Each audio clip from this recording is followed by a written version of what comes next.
Assalamualaikum warahmatullahi wabarakatuh. Selamat pagi semuanya. Selamat datang di presentasi kami tentang praktik hidup berkelanjutan melalui konservasi air dan upaya penerapannya dengan produk filter air sederhana. Perkenalkan, nama saya Farah Zahra dan saya di sini bersama dua rekan saya yang akan berbagi keahlian dan wawasan mereka tentang bagaimana kita dapat memberikan dampak positif terhadap lingkungan, tetapi langsung dari dapur kita sendiri. Namun, sebelum kita membahasnya, mari kita luangkan waktu sejenak untuk mengetahui apa itu konservasi air dan merenungkan pentingnya keberlanjutan konservasi ini dalam kehidupan sehari-hari. Air adalah elemen penting bagi kehidupan di bumi. Oke, mungkin kita sering menganggap air sebagai sumber daya yang tak terbatas karena separuh bumi ini ialah air. Namun, pada kenyataannya, jumlah air yang bisa dipakai tidak berjumlah separuh itu karena kebanyakan air yang sebenarnya ialah air laut atau asin. Dan kenyataan lainnya, ketersediaan dan kualitas air bersih semakin menurun. Untuk menghadapi tantangan ini, penting bagi kita untuk memahami dan menerapkan praktik konservasi air. Konservasi air itu apa sih? Konservasi air itu adalah langkah penting dalam menjaga keberlanjutan lingkungan hidup dan memastikan bahwa sumber daya air selalu tersedia dalam kuantitas dan kualitas yang memadai untuk memenuhi kebutuhan makhluk hidup. Kenapa penting?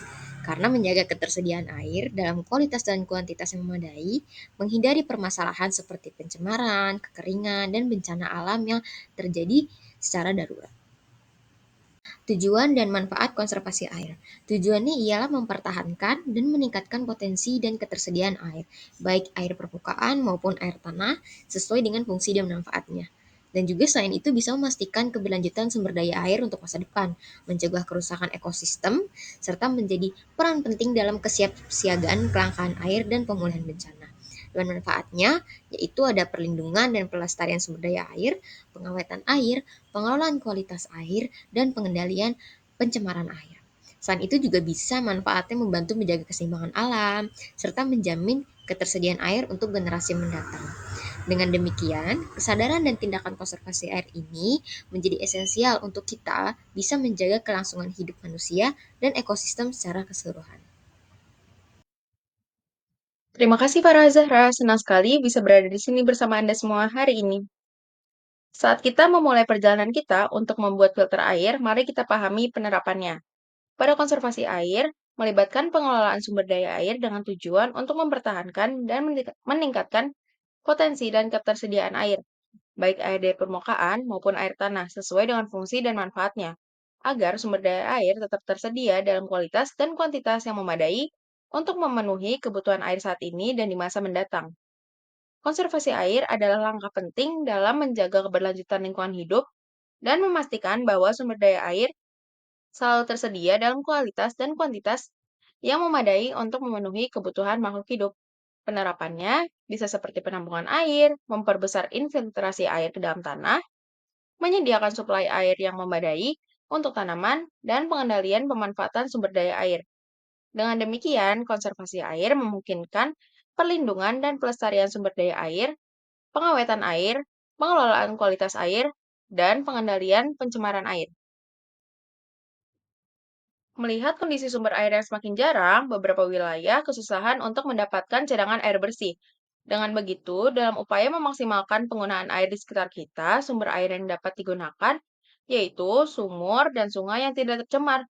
Namun, air yang didapat tidak dapat digunakan begitu saja. Meskipun sumber air tidak tercemar, tidak menutup kemungkinan bahwa air tersebut mengandung kotoran, berbau, dan berwarna.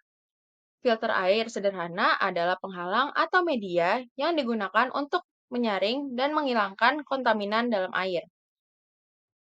Proses ini mempunyai tujuan-tujuan untuk menghilangkan gas-gas terlarut, menghilangkan rasa yang tidak enak, membasmi bakteri patogen yang sangat berbahaya, memperkecil sifat air yang menyebabkan terjadinya endapan pada pipa dan saluran air.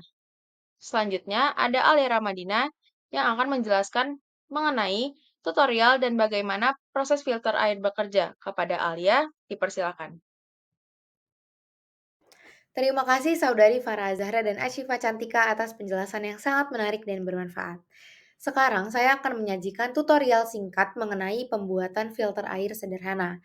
Bahan-bahan yang diperlukan cukup 5 buah botol bekas, serabut kelapa, kapas atau kapuk, arang, pasir, serta tali rafia. Langkah pertama, potong bagian bawah botol semuanya, kemudian sambungkan botol-botol yang sudah dipotong tersebut satu sama lain dengan tali rafia. Lalu isi botol itu dengan bahan-bahan yang tadi dengan urutan dari paling bawah yaitu kapas, serabut kelapa, arang, pasir, dan yang paling atas dibiarkan kosong untuk menampung air. Lalu bagaimana proses terjadinya penyaringan air tersebut? Nah, yang pertama, alirkan air yang hendak disaring ke dalam tempat penampungan, yaitu botol yang paling atas yang dikosongkan. Kemudian air akan melewati bahan-bahan filter. Nanti ketika keluar, air yang mengalir akan terlihat lebih bersih dan jernih. Kembali saya ucapkan terima kasih kepada Saudari Farah Zahra dan Asyifa Cantika karena telah berbagi keahlian dan semangat untuk hidup berkelanjutan dengan kami hari ini. Seperti yang telah dijelaskan, penerapan konservasi air ini sangat mudah untuk diaplikasikan dalam kehidupan sehari-hari. Selain itu juga, filter air sederhana ini dapat membantu memaksimalkan pemanfaatan sumber daya air di sekitar kita. Kami sangat berharap Anda menerapkan apa yang sudah kita pelajari bersama di sini dan memulai membuat perbedaan di rumah dan komunitas Anda masing-masing. Bersama-sama kita dapat menciptakan masa depan yang lebih cerah dan berkelanjutan untuk semua. Terima kasih. Wassalamualaikum warahmatullahi wabarakatuh.